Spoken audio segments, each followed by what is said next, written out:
9:17. Vamos a cambiar de tema. El gobierno nuevamente solicitará al Congreso extender el estado de excepción en 4 provincias de la macrozona sur. Desde el Ejecutivo argumentan fundamentalmente que esta medida ha permitido reducir los delitos en el sector. Sí, para conversar de este tema tomamos contacto con Pablo Urquizar, coordinador para la macrozona sur del país. ¿Cómo está, Pablo? Muy buenos días.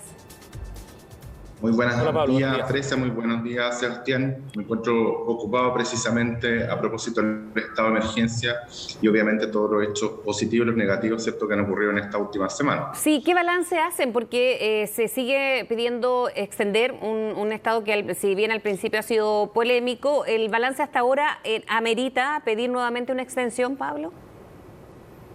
Sí, precisamente porque el fundamento del estado de emergencia decretado por el presidente de la República, ratificado por el Congreso Nacional y también con una abrumadora mayoría por las personas, por ejemplo, la Araucanía, un 81,56%, tiene que ver con la violencia provocada por el terrorismo, el narcotráfico y el crimen organizado en la macrozona sur, en las 4 provincias que forman parte de esta macrozona sur. Y desde esa perspectiva, si bien se han reducido los hechos de violencia un 42%, las usurpaciones un 82%, se han obtenido a la fecha hoy día 91 detenidos, persisten aún el fundamento y las razones, ¿cierto?, de ese estado de emergencia, y por ende evidentemente se necesita seguir con todo el aparato del Estado para enfrentar el terrorismo, el narcotráfico y el crimen organizado en favor de las víctimas, familias mapuche y no mapuche que viven en la macrozona sur. ¿Y eso hasta cuándo? Porque si va a ser un estado permanente, ¿cuánto más puede mantenerse en esa situación? Le pregunto porque cuando no haya estado de excepción, entonces, ¿qué? ¿Se van a retroceder en las cifras? ¿Qué se hace mientras se mantiene un estado de excepción con todo lo que eso implica ahí en la zona?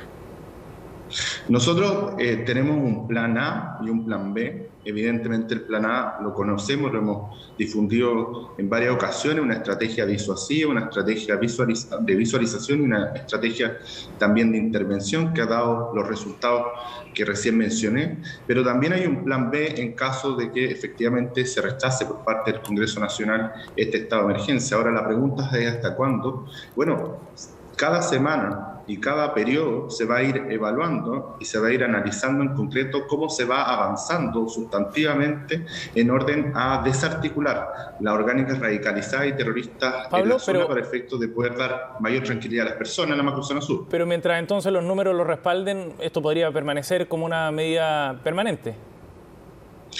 Entendamos más allá de cuántas veces o cuántas veces se tiene que efectivamente prorrogar esta emergencia, lo importante y el fundamento último son las víctimas, las familias mapuche y no mapuche que viven en la macrozona sur, que viven atemorizadas, que viven aterrorizadas y donde el Estado no tiene la opción, sino la obligación de poner todos los elementos a disposición para poder restaurar esa tranquilidad, sí, restaurar el orden público y que puedan vivir en paz. Sin duda eso es relevante, pero también lo es el hecho de que se viva en una situación de estado de excepción permanente, ¿no?, por largo tiempo, y por lo que estábamos viendo pareciera que eso va a ser así en la medida en que esté dando los resultados que da. Pero, Sebastián, una pregunta. ¿A quién está complicando el estado de emergencia? Porque este estado de emergencia es un estado de emergencia muy distinto al estado de catástrofe que vivimos en el COVID, donde establecían toques de queda, cuarentena, etcétera. Es decir, había una afectación a las personas comunes y corrientes, ¿cierto?, desde la perspectiva de sus derechos fundamentales, libre tránsito, etcétera. Este estado de emergencia a los únicos que afecta son a las orgánicas radicalizadas y terroristas que operan en la zona. ¿Por qué? Porque son precisamente las Fuerzas Armadas en colaboración a las policías para efectos de poder ir a desarticularlas, detenerlas y condenarlas como el derecho corresponde. Por lo tanto, los que deberían verse afectados por la mayor presencia del Estado son precisamente los que quieren cometer los ilícitos para que el Estado no esté presente y puedan seguir ejerciendo el terror y el temor en las personas. Por lo tanto, yo no veo un inconveniente desde esa perspectiva. ¿Cuál va a ser el criterio para decidir no pedir más la extensión del estado de excepción, Pablo?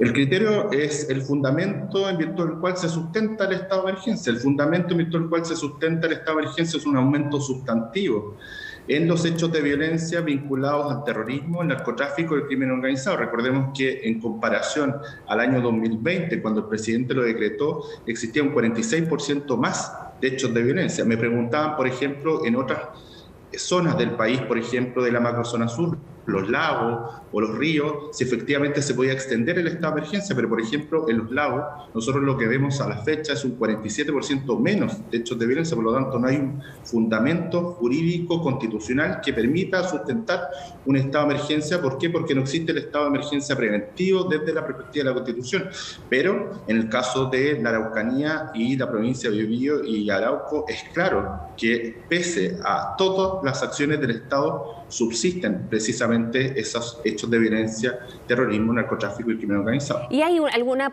o sea, me imagino que sí, lo hemos hablado en innumerables ocasiones, Pablo, más allá del estado de excepción, de cómo se va a trabajar ya en una situación o solución definitiva que no tenga que ver con incluir en militarización en la zona, como se está haciendo con este estado de excepción, o cómo se trabaja de manera paralela, me imagino yo, a tener soluciones más definitivas?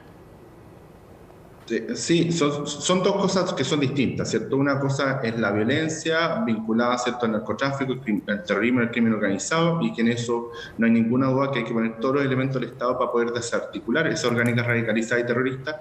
Y otra cosa dice relación con el desarrollo económico, social y cultural del pueblo mapuche, y en eso efectivamente nosotros tenemos que avanzar también sustantivamente, y en eso hay varias líneas de acción con las cuales estamos trabajando. Primero, el Centro Nansen, que es un centro que pertenece al Estado noruego, que precisamente está en Chile para efecto de poder generar las confianzas y generar los procesos de diálogo que se necesitan en orden al desarrollo económico, social y cultural del pueblo mapuche. Segundo, también, que es muy importante el catastro que anunció el presidente de la República para efecto de poder determinar, por ejemplo, cuántas son las tierras que definitivamente debe el Estado de Chile, cuántas se han entregado y cuántos quedan por entregar en virtud de los títulos de merced que tienen las comunidades indígenas. Y tercero también, y eso no hay que olvidarlo, el proceso constituyente es muy importante desde la perspectiva de, por ejemplo, el reconocimiento constitucional de los pueblos originarios que quede plasmado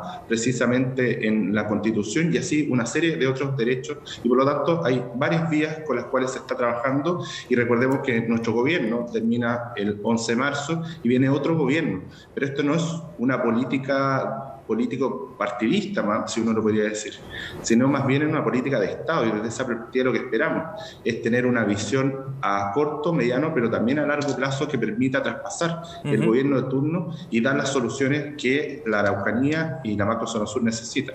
Pablo, el sitio Exante publicó unas declaraciones de Héctor Yaitul, el vocero de la coordinadora Arauco Mayeco, donde Yaitul dice que frente a la intromisión de los militares no van a buscar una confrontación directa, pero sí van a desarrollar y llevar adelante los procesos de recuperación de tierra. ¿Qué le parece a usted esas declaraciones de Yaitul? A ver, a mí lo que me da... recordemos que hace también una semana... pasado el 3 de noviembre, donde ocurrieron los hechos en Cañete, el propio Yaitul dijo que si tiene que arder, arderá todo lo que tiene que arder. Sí. Esa fue su declaración literalmente bastante incendiaria, y que hoy día efectivamente la vemos con un cambio en orden a replegarse frente a qué, a lo que hemos dicho siempre. Acá lo que se necesita es la mayor presencia del Estado. Mientras más presencia del Estado, mientras más carabineros, mientras más policías, mientras más fuerzas armadas, hoy día entendamos hay un incremento de 2.000 efectivos de las Fuerzas Armadas en las 4 provincias, por lo tanto, ¿eso qué hace? Eso provoca tranquilidad, provoca disuasión y provoca que efectivamente las orgánicas radicalizadas y terroristas no puedan generar sus atentados incendiarios, sus hechos de violencia, su narcotráfico, su terrorismo, su crimen organizado, y por lo tanto se ven en la imposibilidad de ejercerlo, y como se ven en la imposibilidad de ejercerlo, tienen que necesariamente replegarse. Por lo tanto, me parece absolutamente coherente con los resultados positivos del estado de emergencia. Bien, Pablo, muchísimas gracias por conversar con nosotros esta mañana aquí en CNN, muy amable. Que tenga buen día. Muchas gracias, Frecia, muchas gracias, que esté muy bien.